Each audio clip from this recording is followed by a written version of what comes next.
Programang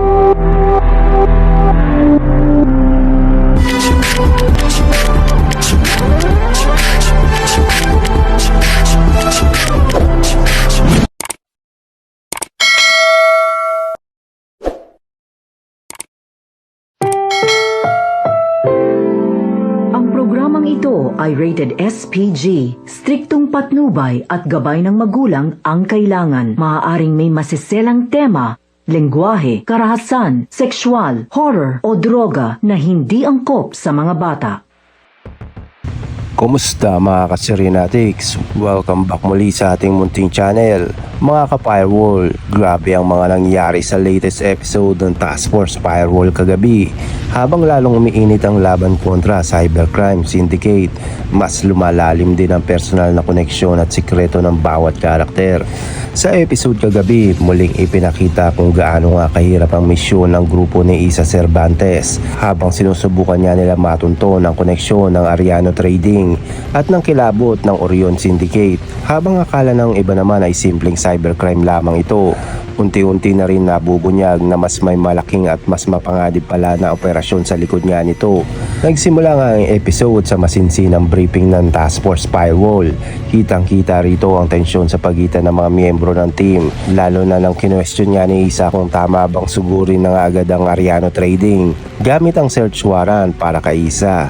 Baka nga raw masira lamang ang kanilang operasyon dahil sa posibleng maitago nga agad ang syndicate ng mga ebidensya kapag naramdaman niya nilang minamanmanan na sila.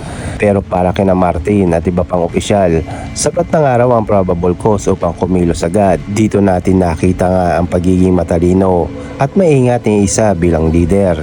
Hindi lamang siya basta action-oriented, kundi marunong nga din siya mag-isip ng mas malalim nga na estratehiya bago nga kumilos. Samantala, ipinakita rin ang episode ang personal na buhay ng ilan sa mga karakter. Isa sa mga emosyonal na eksena ang graduation niya ni Shine. Sa simpleng tagpong ito, nakita ng viewers ang mas human side ng serye. Hindi puro aksyon at habulan, kundi may puso rin ang kwento. Habang masaya silang nagdiriwang, ramdam pa rin ang takot at panganib nakaambas sa kanilang paligid. Ngunit hindi nagtagal ang katahimikan habang nagpapatuloy din ang investigasyon, lalo pang naging agresibo nga ang mga kalaban. May mga eksenang punuan ng tensyon, habulan at pisikal na komportasyon na talaga nagpabilis nga ng tibok ng puso ng mga manonood. Dito muling pinapatunayan ng serye kung bakit isa nga ito sa mga pinag-uusapang action drama ng GMA. Isa sa pinakaimportanteng revelasyon kagabi ay mas malinaw nga na koneksyon ng Orion Syndicate sa online trafficking at cyber manipulation. Unti-unti nang naalalaman ng task force na hindi lamang hacking at online scams ang sakop nga ng kanilang kalaban.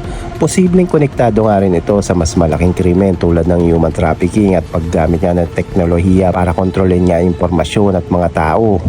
At syempre, hindi mawawala ang matinding emotional baggage ni Isa bilang dating biktima ng kidnapping noong bata pa nga siya. Bawat kaso nga ng kanilang hinahawakan ay tila bumabalik sa kanya ang traumatic past, ngunit imbis nga bumagsak, ginagamit niya nga ito bilang lakas upang protektahan niya ang iba. Ito nga ang dahilan kung bakit maraming viewers nga ang mahanga ngayon sa kanyang karakter. Habang papalapit niya ang pagtatapos ng episode, mas lalo pang tumitindi ang suspense sa huling bahagi. Tila may isa na namang malaking operasyon nga na nakabang. Ngunit ang tanong nga ng marami, may traitor nga ba sa loob ng Task Force Firewall? Dahil base nga sa ipinakita ng eksena, mukhang may taong nagbigay nga ng impormasyon sa Orion Syndicate. Kaya naman maraming viewers ngayon na naghihinala kung sino talaga mapagkakatiwalaan. Ano ang dapat abangan sa susunod na episode? Inaasahan niya na tuluyan ng isasagawa ang Task Force Firewall ang operasyon laban niya sa Ariano Trading. Ngunit hindi magiging madali ang lahat dahil mukhang handa na nga rin ang mga kalaban. At huwag niyo na rin kalimutan na subscribe ang ating channel mga ka-Serenatics. Hanggang sa muli, maraming salamat.